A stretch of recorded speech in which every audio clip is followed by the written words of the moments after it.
New Spiral Abyss.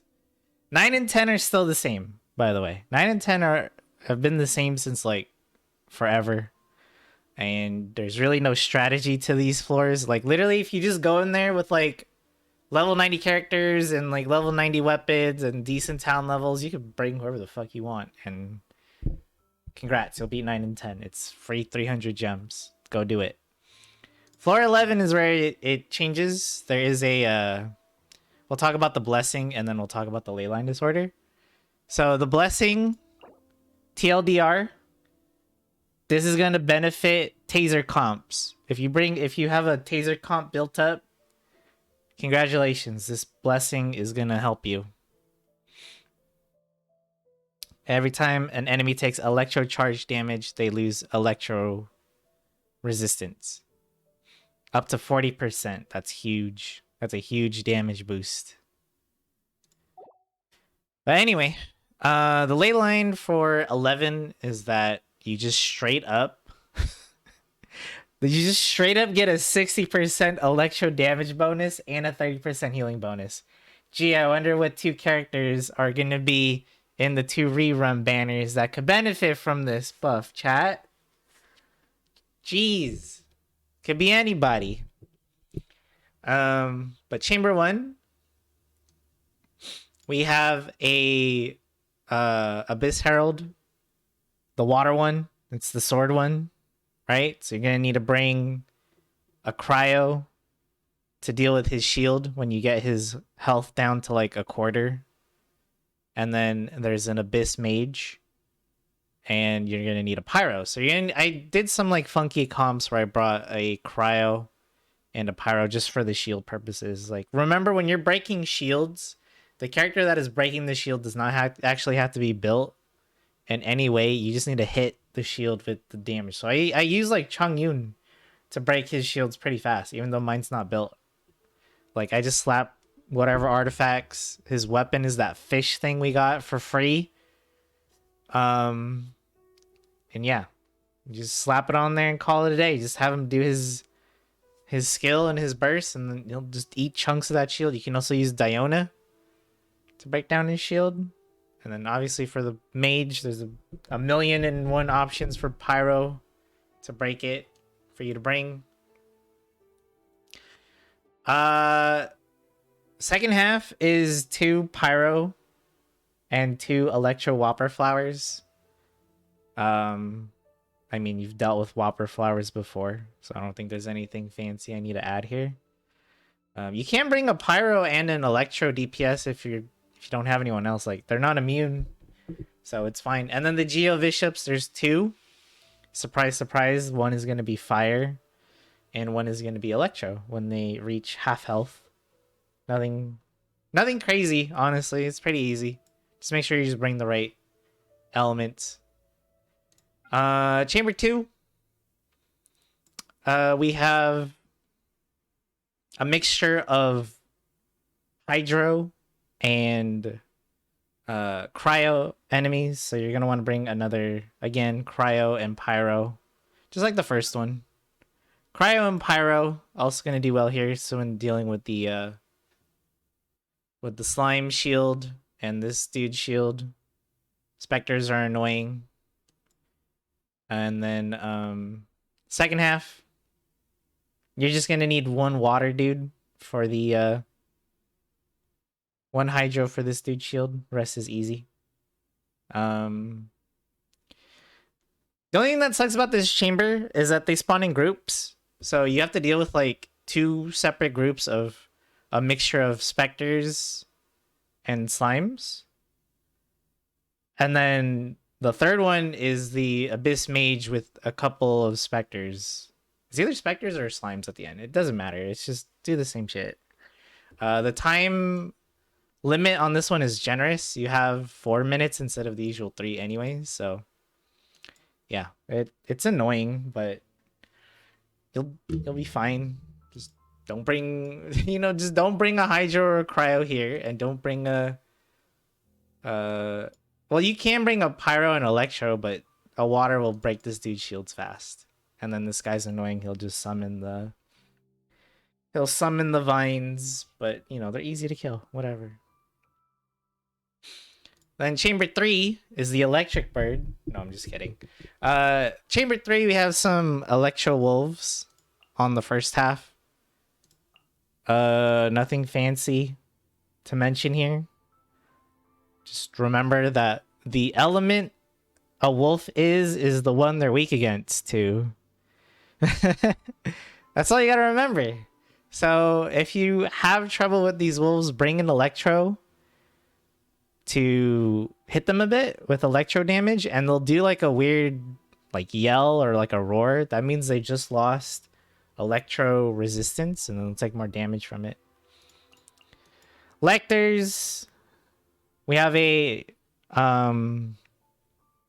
fire one that moved down to floor 11, and then we have a lightning one. So water for this dude's shield for sure, 100%. And then for this guy's shield, your choice of cryo or pyro works decently well. I used Yoimiya here. I had Yoimiya, and I think Mona. I don't remember actually, or maybe I just had Ganyu. I don't know, but anything that is an electro will work for this dude's shields fine, and then just pyro or hydro for this dude, and that's it. They're not hard. They do hit kind of hard though, but I don't know. You'll live if you have a healer or a shield. Abyss Herald ain't bad. I just need to figure out what team I want to run on it. Yeah. You'll probably just have to think about it for a minute or two on what you want to bring. And if you're limited on characters, you can always do what I do on floor 12 and just go for a floor or a chamber specifically to 3-star and then redo the whole thing. It sucks, but blame Hoyoverse for not allowing us to redo certain chambers instead of having to redo the whole floor. What's up, Ray? All right. So yeah, floor 11, not hard. You have an electro damage bonus and a healing bonus, which translate to damage for any Kokomi users out there. And she's going to be in the rerun banner, so yay. And then floor 12. Funny enough, that chamber that didn't have a boss took me the most tries, which is fucking ridiculous. So, first half, you have four whelps spawn first. Just like in floor 11, don't forget Electro will reduce their electro resistance, so they'll take more damage from it.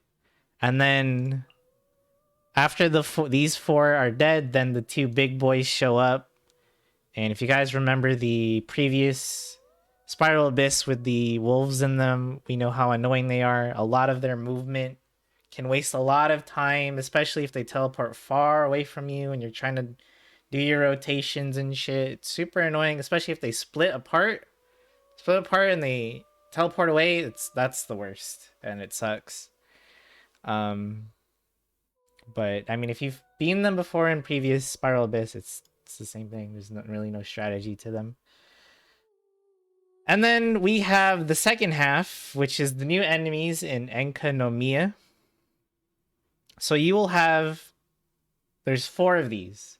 You'll have to fight 2 of the hatchlings, which are really weak. Again, they're just hatchlings, right? And be careful because they can freeze you, because one's hydro and one is cryo. So if they hit you, if you get hit by both of their attacks, you're gonna get frozen. And then after that, the bigger boys show up. These 2, they're both hydro. It's 2 hydro ones that show up after the hatchlings die. Okay, 2 hydras. They show up. You don't have to worry about grouping them, fortunately, because once they spawn, I notice I always hit the one that spawned right next to me. The other one will always he sprints like Mona. You know how they go underwater and they zoom towards you? He'll always just go to you for free, and then they're usually together anyways. They do have some annoying attacks, and they will take your energy if you get hit, but I mean, just pop a shield and just go to town. You'll be fine. I don't know what their resistances are, but I don't know. Just to be safe, don't bring a Hydro DPS for this one. For these two, I used Ganyu and we were fine. Yoimiya, I was so close. I used Yoimiya and I was so close to 3-starring it with her, but we were legit like off 3 or 4 seconds every run, and I was just getting annoyed. So I was like, all right, I'm just gonna use Ganyu. But yeah, this chamber, even though there's no boss, ironically, this one took me the most tries to do. But yeah. Chamber 2. We have. I did use my Yunjin with my Yoimiya. It still wasn't enough. Feels bad. We have Ruin Graders and the Golden Wolf Lord. So, Ruin Graders. Let's talk about this easy chamber first. It's just 2, and they spawn right next to each other. Okay? They spawn right next to each other.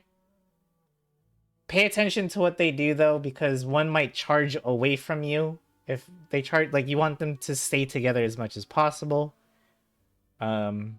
And then you can just use whoever you want to just AoE them down. Ganyu, Hu Tao, fucking whoever, doesn't matter. They'll die really fast. They're just Ruin Graders. There's nothing fancy about them. The second part is, I guess, the important part. You're gonna want a Geo. You're gonna want a Geo character 100% for the turret phase. And you're gonna want... I would recommend a ranged character like Ganyu, or even Amber if you don't have Ganyu, or just... I tried using Yoimiya against this Golden Wolf Lord, and her attacks are just too slow. It's unfortunate. Her auto attacks are too slow to keep up with how fast the Wolf Lord moves. So I would have recommended her too. Is there any character that can make you target them? What do you mean? Target... What do you mean by that, Homegrown? The Golden Wolf Lord is the boss on the Depressing Music Island. So if you want to fight it in a couple practice runs, to try out its stuff, you know, feel free. Enemies target you. No, but the only thing we have is taunt. We have taunt. Ganyu has taunt. Amber has taunt. I believe Zhongli's pillar taunts enemies as well. And there's probably one other source I'm forgetting. Maybe. But yeah, I recommend a range DPS here because that thing flies around and he'll only drop to do certain attacks, and you want to be DPSing it down as much as possible. So about like half-ish of his health gone, and he's gonna go into a shield turret phase. You can't damage him when the turrets are out. Oh yeah, Mona, sorry, that's another one. When the turrets are out, you cannot damage the wolf in the center. You have to use geo damage to break 3 turrets, which will break his shield. So I tried using Zhongli, and for whatever reason, Zhongli would place his pillars in a way that would, like, they would break instantly, because you want the pillars to stay alive and keep doing that pulse attack, right? You summon the pillar, it pulses, and then it does geo damage. That's what you want to do to the turrets. Again, we don't care about the number damage here. We just care about the number of hits. You just want to hit it with geo damage. So if you can actually like figure out a way to get Zhongli to summon his pillar without it instantly breaking on this boss, then he'll be fine, because the cooldown is low enough to use it on all 3. But I would recommend... Yeah, I was probably too close to the turrets. I would probably have to like try the positioning again. But I don't want to redo the chamber. But yeah. I would recommend Ningguang. She always does geo damage. I legit just brought her for a run just to destroy the turrets, and then, you know, go to town on whoever your DPS is. Hu Tao. I used Ganyu again, I think. Ganyu and Zhongling with Bennett buff. And that was fine. We were cutting that one pretty close.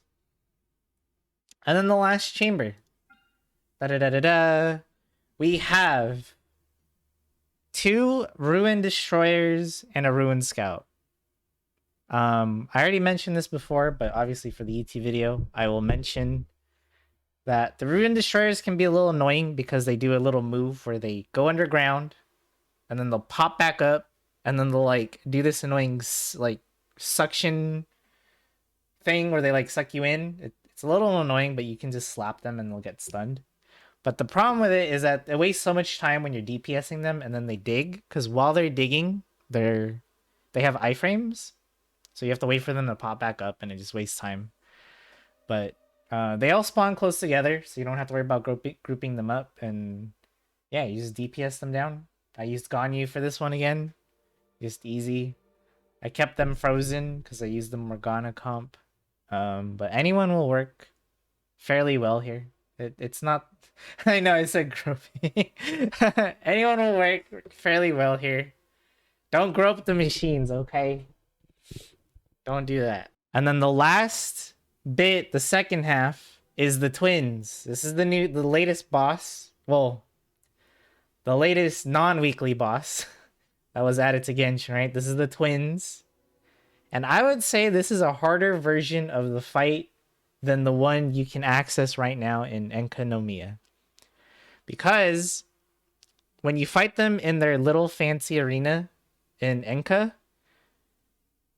usually the lightning bishop will jump on a rock, right? And you can break this rock. Yeah, it's the event one. That's the way to put it. It's the event twins. But yeah, usually the lightning one will jump on a rock, and you can use someone like Zhongli to instantly break the rock, and they'll get stunned for a long time, and you can just DPS it down. You're not fighting it in that arena, so they don't do that move where they jump on a rock. So that's not here, so you don't get that free stun. And the other thing you have to keep in mind is, just like the event, you can't focus one. You can't focus one because it'll revive in a few seconds. So you have to kill both of them close to each other. So AoE damage is the key here. They're together all the time anyway, so you don't have to worry about grouping, not groping. You don't have to worry about them being separated for too long. They're always together anyways. A shield will help you ignore like 90% of their attacks, like Zhongli. And you're just gonna want AoE damage. Just AoE, AoE, AoE. That's the name of the game for this freaking Spiral Abyss, is AoE. Because they're gonna be together anyways. So someone like Ganyu, who will always do an AoE shot. I used Raiden for this chamber. I used... my team was Raiden, Yaimiko, Zhanling for her AoE burst, and then of course Bennett for heals and damage buffs. It took a couple tries, but we were able to get it. So yeah, this spiral isn't actually as bad as it looks. I think the bosses will probably intimidate. You know, bosses can always be intimidating, but you'll learn how to fight them and it won't be so bad. But yeah, this is the one that gave me the most trouble. Funny enough.